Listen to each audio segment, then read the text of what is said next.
And so number 5 on my list being the Chrysler 300. Although it's not as exciting as some of the other cars on the list, it's not going to trick any car enthusiast either, but it does look kind of like a Bentley or Rolls-Royce, or perhaps both of them having a baby, perhaps. So the Chrysler 300 is priced at $29,470. However, you can find them now used for around $3,000 or really under $3,000. And yes, they're not known for being the most reliable vehicles in the world. Powering the 300 is going to be a 3.6 liter naturally aspirated V6 is the base engine, of course.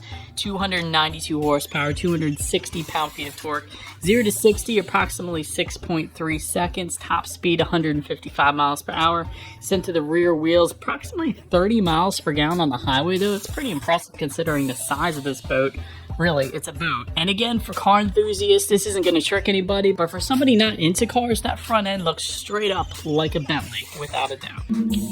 Number 4 on my list is going to be the new Genesis G70. And so again, for car enthusiasts, you know about this car already, but interesting thing is the front end, or really the whole vehicle itself, is designed like a very upscale car, and really it is. But yet it's almost cheap or inexpensive for what it really is. And so part of that design language is due in part because the former head designer for Bentley is now the lead designer for Genesis. And so this Genesis G70 is priced from $35,450, essentially a top-end Honda Accord, really. It was first introduced as a 2019 model, and you can now get them used already at just a flat $30,000 if you wanted to. So a couple different engine configurations for the G70. There is a 2-liter turbocharged 4-cylinder, and it's going to put out 252 horsepower, 260 pound-feet of torque.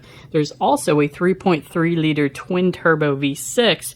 That is going to be, of course, a little bit more expensive and kind of defeat the purpose of this video, but it's there for you if you wanted it. But overall, again, the designer worked for Bentley, and the logo looks a lot like Bentley. Maybe he had some influence in that, but overall, the G70 is still a relatively inexpensive luxury car that looks a lot more expensive than it actually is.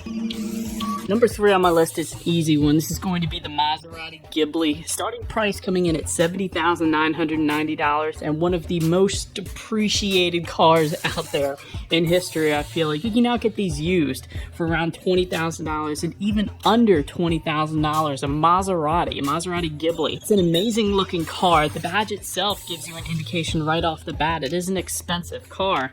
Unless you get it pre-owned, of course. And we all know the elephant in the room when it comes to any Maserati really is going to be maintenance costs. For example, just about all of the engines found in any Maserati vehicle is Ferrari derived. So Ferrari is building engines for Maserati. Therefore, if something breaks, you are essentially repairing a Ferrari-based engine. For example, in this one, in the Ghibli, it's a 3-liter twin-turbo V6 built in Maranello, Italy.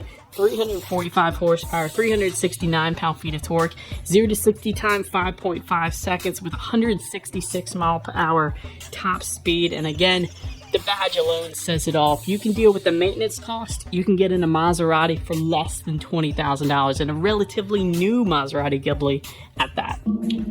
Then coming in at number 2 on my list, the BMW X1. And obviously, any BMW, when people see that badge, they're going to think it is an expensive car, regardless of which car it actually is. The X1 is essentially a crossover or a small SUV by BMW. It actually has a starting price, kind of like the Genesis G70, coming in at $35,200. You can get one used for around $20,000, even really the price of a Civic now. 2-liter turbocharged inline 4-cylinder powers the little beast. 228 horsepower, 258 pound-feet of torque. 0 to 60 comes in at 6.6 seconds. Power can be sent to front wheels or all wheels, your option there. You can get actually up to 33 miles per gallon on the X1 as well. So all in all, it's a pretty inexpensive, dare I say, cheap SUV by BMW, and still one that is going to look a lot more expensive than you actually end up paying for it. But so now let me get to my number 1 on this list, the Mercedes-Benz A220. And so this is another fun one, kind of like the Genesis G70, kind of like the BMW X1. It's an entry-level vehicle into the luxury world, really. The A220 is relatively new for Mercedes-Benz as well. The badge alone, once again, is going to fool everybody because they have no idea if this is an expensive car or an inexpensive car, because if you slap on an AMG badge on this A-Series, and you can do that, you're up to $50,000 already, not including any of the millions of options I feel like Mercedes-Benz always always offers. And overall, this particular car is a smart move by Mercedes-Benz, because once you're in it, next car you're thinking maybe you want to upgrade to a C-Class or at least a CLA. But nonetheless, starting price on the A220 is $32,800 for a brand new Mercedes-Benz. That's crazy. And you can already find them used for around $25,000 or less. Powering the A220 is a 2-liter turbocharged inline 4-cylinder, 188 horsepower, 221 pound-feet of torque,